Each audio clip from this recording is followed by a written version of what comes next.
제가 베스트 클럽에서 여러분에게 알려드린 내용은 제가 세상을 보는 관점을 말씀을 드리고 그 관점으로 제가 살아왔더니 제 경험 속에서 생각지 않은 많은 행운과 경험이 있었습니다. 그것을 말씀드리고 있는 것이고 그것은 생각보다 굉장히 쉬운 것이고 세상에서 이야기하는 것, 교육이라든지 가족이라든지 사회라든지 뉴스라든지 어떤 책에서 하는 이야기보다 더 쉽고 가장 빠르게 여러분이 원하는 것을 얻을 수 있는 방법이 있다는 것을 알려드리는 것입니다. 하지만 이 이야기는 제가 공식적으로 세상에 이야기할 수가 없습니다. 왜냐하면 세상의 99%는 아직도 안 되는 것을 찾고 있습니다. 그리고 세상은 경쟁해야 된다는 그런 이야기로 가르치고 있습니다. 그러면 그 경쟁을 통해서 1등한 사람만 행복해질 수 있는 그런 지금 시나리오를 만들어가고 있는 것입니다. 그래서 아무도 행복하지 못한 사회가 됐습니다. 전교 1등을 하는 아이도 자살하는 사회가 됐습니다. 재벌도 자살하는 사회가 됐습니다. 그런 사회 속에서 그런 거울을 매일 보면서 여러분이 세상의 중심이라는 것을 경험하기가 너무 힘듭니다. 제가 하는 이런 이야기를 한국에서 해줄 사람은 아무도 없어요. 왜? 한국은 여러분이 서 있는 모든 거울이 거울방이라는 거 아십니까? 여러분의 어떤 방에 들어가면 사면이 위에서 아래까지 다 거울이에요. 그것이 다 보이는 거죠. 그 거울방에서는 내가 보는 것 이외에 볼 수가 없어요. 근데 그것이 사실은 한국 사회가 아니라 여러분 자신의 자화상이라는 것을 깨닫는 것이 여러분의 세상의 중심이 된다는 거예요.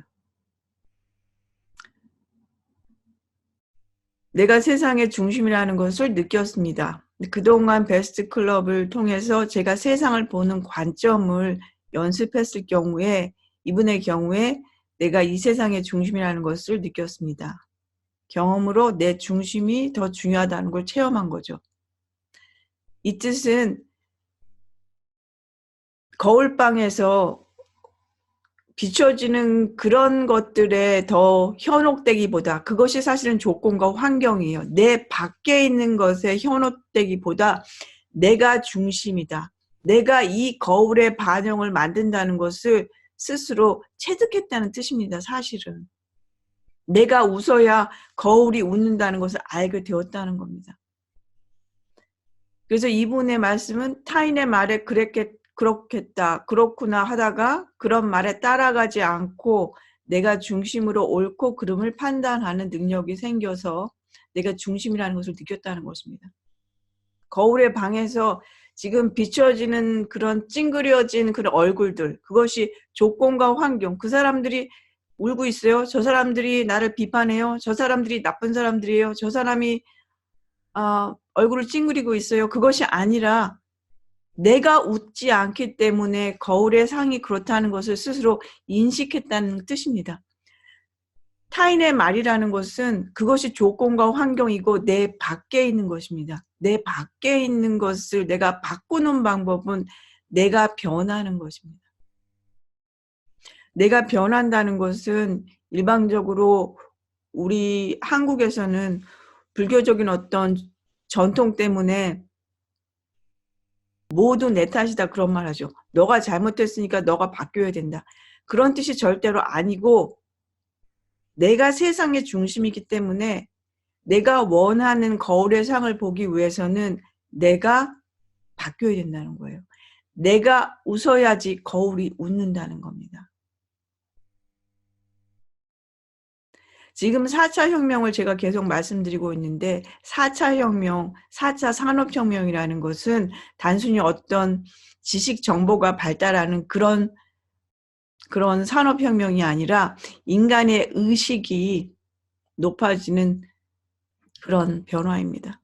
여러분 한 사람 한 사람의 의식이 높아져야 됩니다.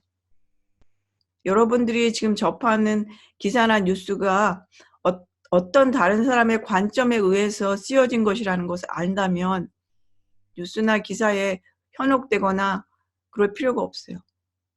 왜냐하면 세상 사람들은 다 자신이 원하는 어떤 이권이 있습니다. 그 이권에 맞도록 세상의 관점을 보는 거예요. 그 사람이 보는 관점에 한해서는 그것이 정말 맞는 것일 수 있어요. 하지만 그것이 그 사람의 관점이 나에게 도움이 되는지 생각해 봐야 하는 것은 여러분의 몫입니다.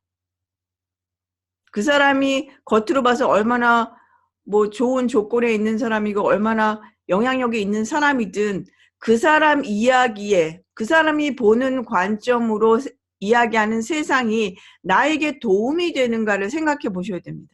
그렇지 않으면 여러분은 중심을 잃습니다. 내가 나를 잃으면 나는 가치가 없는 사람이 되는 것입니다. 오늘 제가 여러분에게 말씀드리고 싶은 내용은 여러분 자신의 진정한 가치를 발견하라는 것입니다. 여러분은 여러분의 가치가 있다고 생각하십니까? 여러분이 진정한 가치가 무엇이라고 생각하십니까? 한번 써보십시오.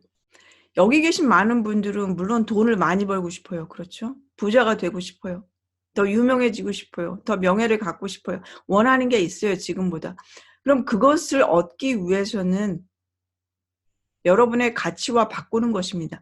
돈은 여러분의 가치를 돈으로 환산시키는 거예요. 여러분의 가치는 무엇이라고 생각하십니까? 생각해 보셨습니까? 자신의 가치가 바로 돈으로 환산되는 겁니다. 물론 그것을 자신의 가치를 잘 이용하면 더 많이 수익을 얻을 수도 있고 그렇지 못할 수도 있어요. 아는 것에서 끝나지 않고 자신의 가치를 돈으로 환산하는 방법을 배워야 됩니다. 여러분 다 부자가 되고 싶지 않습니까? 내가 진정한 가치가 무엇인지 생각해 본 분이 계십니까? 오늘 처음 지금 막 생각해 보실 거예요, 사실은. 당신의 진정한 가치가 무엇인가, 나의 가치가 무엇인지 가르쳐주는 교육기관이 있습니까? 학교가 있습니까? 학원이 있습니까? 부모가 가르쳐줍니까? 친구가 가르쳐줍니까? 선생님이 가르쳐줍니까? 아무도 없어요. 자신의 가치가 무엇인지 아무도 안 가르쳐줘요. 대부분 가치는 어떻게 지금 해석하고 있습니까? 저는 지금 진정한 가치를 이야기하고 있는 거예요. 일반적인 가치는 당신이 가진 학력, 경제력, 인맥. 지금 예를 들어서 나름대로 한국에서 유명하다는 사람들이 이야기하는 내용을 잘 들어보십시오. 무슨 이야기를 하나? 그 내용 속에는 항상 인맥, 한국은 인맥을 중요하는 사회죠. 그 다음에 학력을 중요한 이유는 그 동창들과의 인맥. 그래서 학력을 중요시하는 거예요. 학력, 그다음에 경제력. 그게 나의 가치로 판단되는 겁니다. 지금 한국에서 자신의 가치라는 것은 인맥, 경제력, 학력이라고 지금 이야기하고 있습니다. 그것이 합쳐져야지 그것이 돈으로 환산이 되고 있어요, 사실은. 그래서 그것을 바탕으로 결혼 배우자도 지금 선택하지 않습니까? 예를 들어서 결혼하려고 결혼 정보 회사에 그 데이터에 입력하려면 그 사람의 학력, 그리고 무슨 연봉, 부모의 무슨 수입 정도, 그런 거 다 적지 않습니까? 지금 써보십시오. 맞습니까? 안 맞습니까? 인맥, 경제력, 학력, 그것이 진정한 가치가 아니라고 저는 말씀드리는 겁니다. 왜냐하면 그렇게 판단되는 한 전교 1등도 자살하는 사회가 되고 그렇게 판단하는 한 재벌도 자살하는 사회가 되는 겁니다. 아무도 행복한 사람이 없어요. 그러면 나의 진정한 가치는 무엇인가? 당신의 진정한 가치가 뭡니까 도대체? 당신의 가치는 어디에 있습니까? 늘 말씀드리지만 다시 한번 말씀드리겠습니다. 퍼즐이라는 것은 다 삐뚤빼뚤합니다. 그것이 나온 부분도 있고 들어간 부분도 있어요. 여러분 한 분 한 분 역시 완벽하다는 것은 여러분이 뭐 공부도 100점, 무슨 경제력도 100점, 무슨 학력도 100점, 스펙도 100점, 뭐 외모도 100점, 그것을 이야기하는 게 아니에요. 그렇게 된 퍼즐이 다 있다면 퍼즐은 하나도 맞춰지지가 않습니다. 여러분의 가치는 여러분의 경험 속에서, 여러분이 잘난 면도 있고 못난 면도 있고 부정적인 경험도 있고 긍정적인 경험도 있고, 그 여러 가지 긍정과 부정의 그 경험 속에서 여러분의 그 퍼즐을 가장 잘 맞는 것에 맞춰두는 것이 바로 여러분이 능력을 스스로 발견하고 여러분의 가치가 환하게 변한다고 그랬습니다.